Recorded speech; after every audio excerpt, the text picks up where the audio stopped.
Hello साथियों, स्वागत है आपका राज एग्ज़ाम टीवी पर। साथियों, हमने जो है कंप्यूटर की क्लासेस स्टार्ट की थी। 4 क्लास कंप्यूटर की कंप्लीट हो चुकी है, जो रीट मेंस और चतुर्श्रेणी कर्मचारी के लिए काफ़ी महत्वपूर्ण होने वाली है।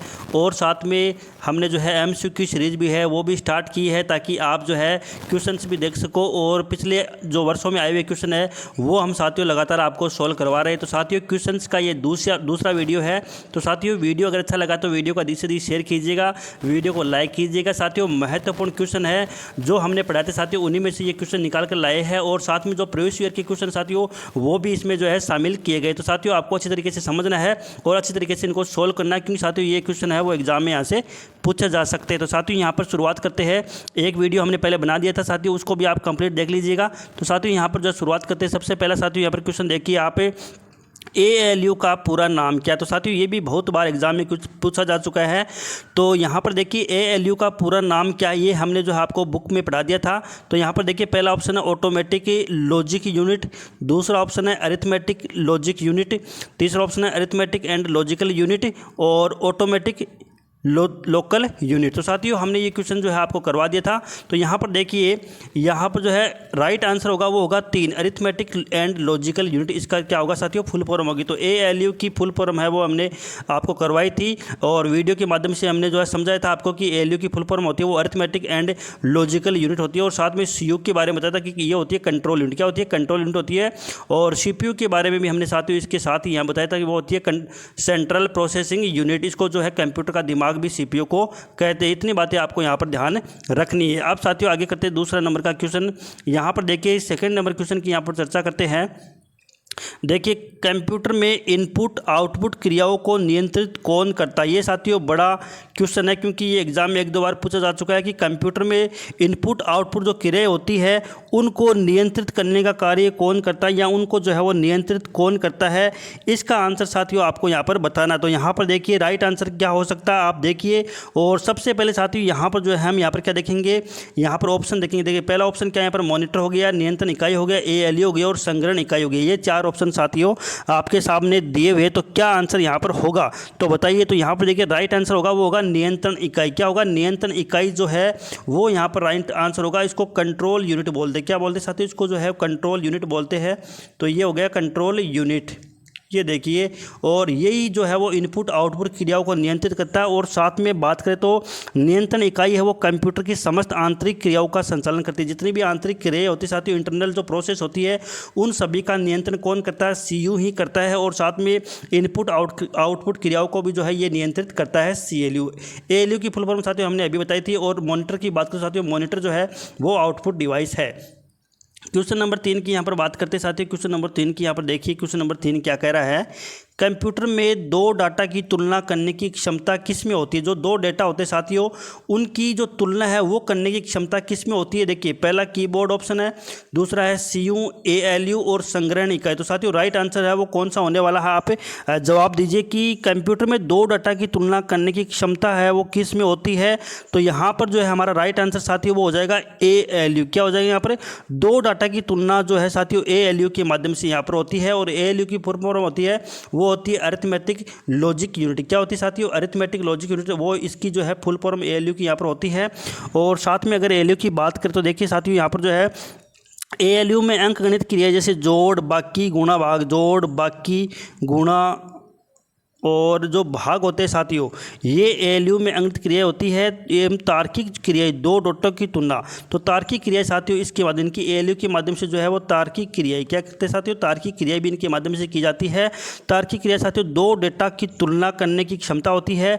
और ALU नियंत्रण इकाई की निगरानी का कार्य करता है। तो ये जो है साथियों ALU होता है वो नियंत्रण इकाई जो होती है उसकी निगरानी का भी साथियों क्या करता है, कार्य करता है। तो इस तरीके से साथियों यहाँ पर ALU जो है यहाँ पर राइट आंसर हमारा हो जाएगा। ये जो है साथियों डेटा की तुलना करने में जो है सक्षम होता है। उसके बाद में साथियों क्वेश्चन नंबर 4 की यहाँ पर चर्चा करते हैं। साथियों जितने भी क्वेश्चन करवा रहे हैं वो लगभग पिछले एग्जाम से पूछे गए और आने वाली जो एग्जाम साथियों उनमें भी महत्वपूर्ण यहाँ से क्वेश्चन होने वाले। देखिए साथियों, RAM का पूरा नाम क्या? RAM की फुल फॉर्म साथियों वो आपसे यहाँ पर पूछी गई है कि RAM की फुल फॉर्म क्या है।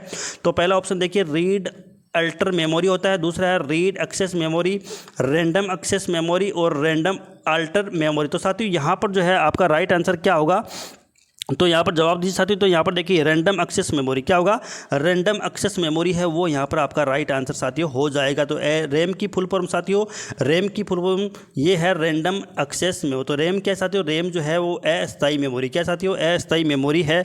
उसके बाद में साथियों रैम की और यहाँ पर बात करें तो इनपुट डिवाइस से दिया गया डेटा प्रक्रिया से पहले रैम में ही संयोजित होता है। देखिए उन इनपुट डेटा जब हम देते हैं तो जो भी डेटा होता है साथियों जो डेटा होता है वो क्या होता है, वो यहाँ पर जो है इनपुट में जो भी डेटा देते हैं वो रैम में सबसे पहले क्या होता है, संग्रहित होता है। किस में होता है, रैम में ही संग्रहित होता है।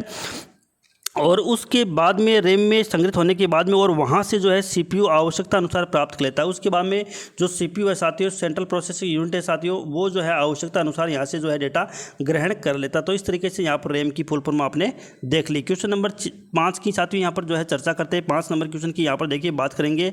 तो 5 नंबर क्वेश्चन क्या करा, देखिए निम्न में से रोम के प्रकार है, क्या है साथियों, रोम के प्रकार। मैंने साथियों को पढ़ाया था कि रोम के प्रकार कौन कौन से। पहला ऑप्शन है पी रोम, ईपी रोम, डबल ईपी रोम। तो साथियों यहाँ पर जो है रोम के प्रकार तीनों ही प्रकार साथियों यहाँ पर है। तो यहाँ पर राइट आंसर हो जाएगा अपना उपरोक्त सभी। तो पी रोम, ईपी रोम और डबल ईपी रोम ये चारों ही साथियों क्या है, ये रोम के प्रकार, किसके प्रकार है, रोम के प्रकार है। ठीक है साथियों। और यहाँ पर पी रोम की बात करते तो यहाँ पर देखिए प्रोग्रामेबल रोम, इसको बोलते हैं प्रोग्राम, यानी कि पी रोम की फुल फॉर्म होती है प्रोग्रामेबल रोम। क्या होती है, प्रोग्रामेबल रोम इसकी फुल फॉर्म होती है। ईपी रोम की बात करें यहाँ पर देखिए इरेजिबल, यहाँ पर देखिए ईपी रोम है तो इरेजिबल प्रोग्रामेबल रोम ये इसकी फुल फॉर्म हो जाएगी। और डबल ईपी की साथियों यहाँ पर बात करें तो आप देख सकते हैं। और इस तरीके से साथियों ये तीनों जो है वो रोम की क्या है, प्रकार है। आगे साथियों क्वेश्चन नंबर 6 पर चर्चा करते हैं। देखिए क्वेश्चन नंबर 6 साथियों क्या कह रहा है, यहाँ पर देखिए किस मेमोरी में डाटा या प्रोग्राम अस्थायी रूप से संग्रहित रहते। साथियों ये जो है पिछले क्वेश्चन में मैंने बताया था कि जो अस्थायी रूप से डेटा संग्रहित होता है साथियों वो किस में होता है, रैम में। किस में होता है साथियों, रैम में जो होता है वो अस्थायी डेटा है वो संग्रहित होता है। उसके बाद साथियों सीपीयू जो है अपनी आवश्यकता के अनुसार यहाँ से डेटा है वो प्राप्त कर लेता है। और साथियों जैसे हम कंप्यूटर पर काम कर रहे हैं और लाइट चली जाती है तो साथियों ये डेटा है वो समाप्त हो जाता है। तो रैम जो है यहाँ पर अस्थायी मेमोरी के रूप में साथियों यहाँ पर जो काम में आती है। क्वेश्चन नंबर साथियों 7 की यहाँ पर चर्चा करते हैं। क्वेश्चन नंबर 7 यहाँ पर देखिए साथियों कंप्यूटर मेमोरी की प्राथमिक इकाई कौन सी। तो साथियों कंप्यूटर इकाई की वो प्राथमिक मेमोरी है वो यहाँ पर कौन सी है, इसका साथियों राइट आंसर दीजिए। यहाँ पर जो है मैंने आपको बुक के माध्यम से पढ़ा दिया था। तो यहाँ पर देखिए पहला ऑप्शन है बिट, बाइट, निबल और केबी। तो साथियों यहाँ पर राइट आंसर हो जाएगा वो हो जाएगा बिट। क्या है साथियों, बिट जो है यहाँ पर कंप्यूटर मेमोरी की प्राथमिक इकाई। क्या है, कंप्यूटर मेमोरी की प्राथमिक इकाई जो है ये जो है साथियों बिट यहाँ पर हो जाएगी। तो साथियों ये क्वेश्चन जो है लगातार हम जो आपको करवाते रहेंगे। 15 क्वेश्चन पहले करवा देते, 15 क्वेश्चन साथियों इस वीडियो में करवा रहे, 30 क्वेश्चन हो जाएंगे। तो साथियों लगातार जो है लगभग हम यहाँ पर है 500 के आसपास आपको क्वेश्चन करवाने वाले हैं आईसीटी के। तो साथियों यहाँ पर लगातार बने रहेगा, वीडियो को अधिक से अधिक शेयर जरूर कीजिएगा। तो साथियों यहाँ पर देखिए अब यहाँ पर साथियों चर्चा करेंगे। तो यहाँ पर देखिए बिट जो है प्राथमिक इकाई है और साथियों 8 बिट के बराबर क्या होता है, 1 बाइट होती है। क्या होती है, 8 बिट के बराबर जो है 1 बाइट होती है। और निबल की बात करें तो साथियों यहाँ पर जो 4 बिट होती है, 4 बिट बराबर क्या होता है, 1 निबल होता है। क्या होता है, 4 बिट बराबर जो होता है वो 1 निबल होता है। और यहाँ पर देखिए एक अगर बाइट की बात करें, 1 बाइट की बात करें तो यहाँ पर 8 बिट हो जाएंगे और साथ में 2 निबल हो जाएंगे। इस तरीके से साथियों ये भी क्वेश्चन आपको एग्जाम में पूछ सकते हैं कि 1 बाइट बराबर कितने निबल होते हैं, 2 निबल होते हैं।